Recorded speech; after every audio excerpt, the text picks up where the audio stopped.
Yeah, binigyan kami ng chicharon ng Uni Oil. Hashtag Uni Oil ng Marquis Chicharon. Dahil Father's Day ngayon, yan pa pag-chichapay. Yeah. Ano pa yun nandito? Alright, ma-remind. May sticker, may sticker. May sticker ba? May sticker.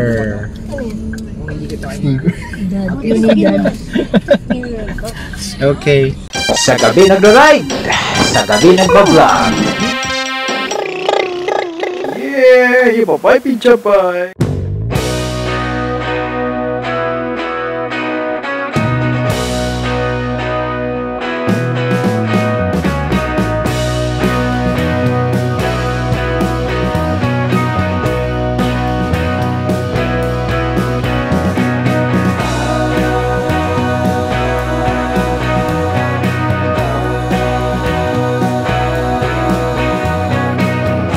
Hi guys! Soned, magandang umaga, magandang gabi. Ngayon, papasok tayo ng Cavitex. Discuss tayo ng some driving tips sa highway. Dahil papasok tayo sa toll gate. Kaya toll gate. Ang toll gate ngayon ay naka RFID na lagi. So, number one tip natin ay kailangan meron tayong load para hindi tayo maabala. Yan. Lagi tayo may load, balance bago tayo pumasok. Yan. Para hindi tayo maabala o maabala ang ating mga kaibigan dito. Yan, that's number one tip sa pagpasok sa highway sa Pilipinas.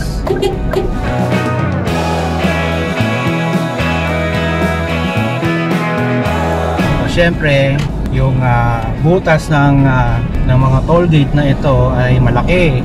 Tapos sisikip na magiging dalawang lane lang. Ugaliin nyo mag-signal kung saan kayo pupunta. Number 2 tip natin.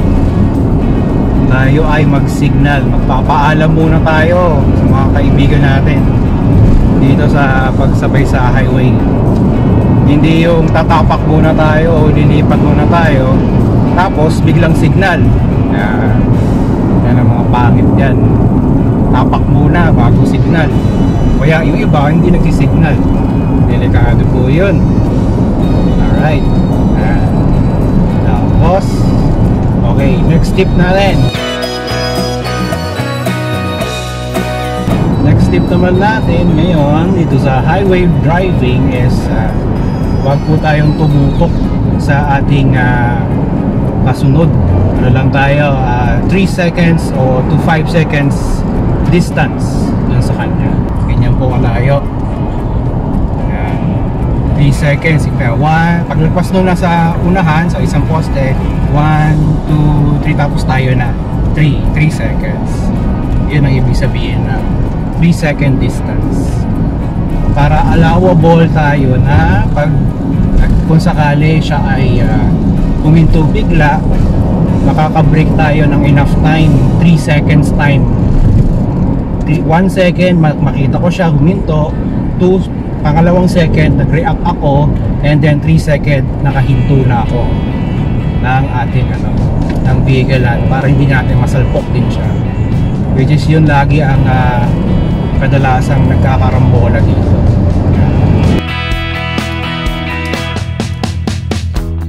Okay, next tip natin, huwag po tayong palipat-lipat ng linya. Kung talagang mabagal tayo, nasa kanan tayo. Kung hindi lang natin mamamaksimum yung ating speed limit na 100, 80 to 100 dito sa kaliwang linya. Huwag po tayo parang mga malaahas ang paglipat lagi ng linya. Not until na necessary talaga. Kung tayo ay papasok sa isang exit o kaya lilipat talaga dahil mag-overtake tayo. Pero kung overtake tayo ng overtake at lipat tayo ng lipat, maaaring masapul natin ang ating mga kaibigan dito sa highway.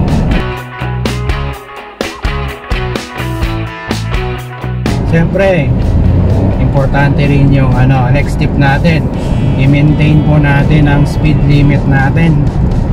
sumunod tayo sa mga nakasulat dyan na speed limit. Pero as a standard naman, ang pinaka maximum lang is 100. At yung pang slow vehicles naman, minimum lang 60. Hindi pwedeng masyadong mabagal dito sa highway, magkikreate ng traffic o kaya masasabol ka ng mga mabibilis sa sasakyan.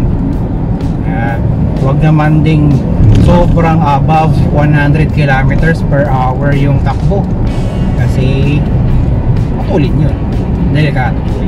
Hindi mo makakontrol na masyado maigi ang sasakyan mo kapag mabilis. Yun ang sinasabi nilang nawala ng preno, pero hindi talaga kumakagat ng preno bigla kapag sobrang bilis mo sa highway. Saka syempre yung reaction time mo, tao ka lang, hindi kasi Superman, tamang tama lang.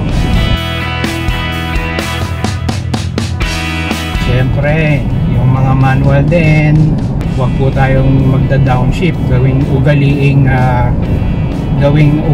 yung pag downshift bilang preno. Pang engine brake ay yan ay pang emergency lang. Hindi po tayo pwedeng gawing preno kasi hindi po umiilaw yung brake natin sa likod, yung brake light sa likod natin. Okay, yan, ilang highway tips natin dito sa ating Sonnet Vlogs sa tanghali nagda-drive. Kasama po natin ang ating mabutihing mga imaginary friends dito. Makita mo nga yung imaginary friends natin sa likod, bumati naman kayo. Yeah. Alright. Hi kuya. Oh my god, it's kasi cameras. Yep. Yan ang mga highway tips natin. So isang highway tip lang, medyo kapag bumibilis ang sasakyan, umiikli yung paningin mo. Akala mo napakaluwag, di ba? Pero dapat alisto ka. Yan. Siyempre, pinaka number 1 tip, okay ka, tsaka okay yung sasakyan mo. Siyempre, dapat di ka gutom, di ka inaantok. Tapos condition yung sasakyan nyo.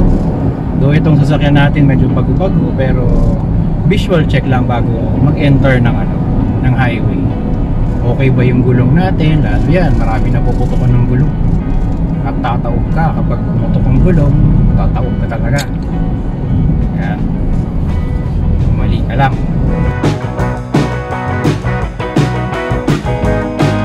Dito na tayo sa susunod na exit. Huwag po tayo palipat-lipat ng linya masyado sa mga exit na ito, kasi magkakasalpukan po tayo sa mga kapwa natin.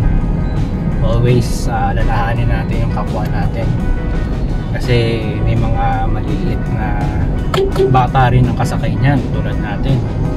Ayan. As much as possible, kung nandiyan ka na sa pila na yan, nandiyan ka na, huwag ka nang babago-bago isip. Lalong-lalo na kapag nakikita nyo yung solid line na yan. Pakita mo nga solid line dyan. Yan, solid line na yan. Huwag ka nang palipat-lipat dyan. Lalo sa pililipat ka, talagang nasira yung dadaanan mo na toll gate. Nagsara bigla. Pero kung standard, hindi ka dapat palipat-lipat nyan. Kasi magagalit na yung mga nasa sisingitan mo, tapos mamaya hindi ka na napansin, masasapol ka, bangga ka, bayad ka, wala ka sa linya eh. Yan na, pasok na naman tayo sa isang toll gate, Cavitex toll gate. Pilihin meron kayong mga loops at mag-iimbudo ulit, lilitan ng mga linya, mamili ka na kung saan ka dadaan talaga, kanan o kaliwa, at mag-signal para alam ng mga nasa likod mo na kumakaliwa ka o kumakanan. Syempre, firm grip na po tayo sa ating mga manibela at huwag tayong gagamit-gamit ng mga gadgets natin. Okay, halos end of the expressway agad tayo dito, kasi konti na lang. Yan po ang ating mga highway tips. Alright, yo, hindi na maganda magbigay tayo, nagbigay ng Martis ang Uni Oil. Hashtag Uni Oil. Baka naman. Ayan po ay Father's Day, June 15. And we're heading sa Okada, Manila to enjoy ang libreng at pinalilibre sa amin. Okay? Ako po si Soned sa tuloy-tuloy na vlog natin, tuloy-tuloy na video. Wala pong putol ito, no holds bar, at sana naka-record. Tamang-tama naman at naka-record, di ba? Tamang-tama. Kasi uulitin natin ito. Uulitin yung imaginary friend siya naman magsasalita niya. Medyo nakakaya kasi kanina sa traffic kasi na matagal yung traffic. Nakakaya. So better na gawa tayo ng content, safety content, tips content, lalo na kapag nagja-drive tayo sa highway. Okay, speed bump. Okay, ako po si Soned. Drive safe, slow, at paalam sa inyo muna. Baboosh.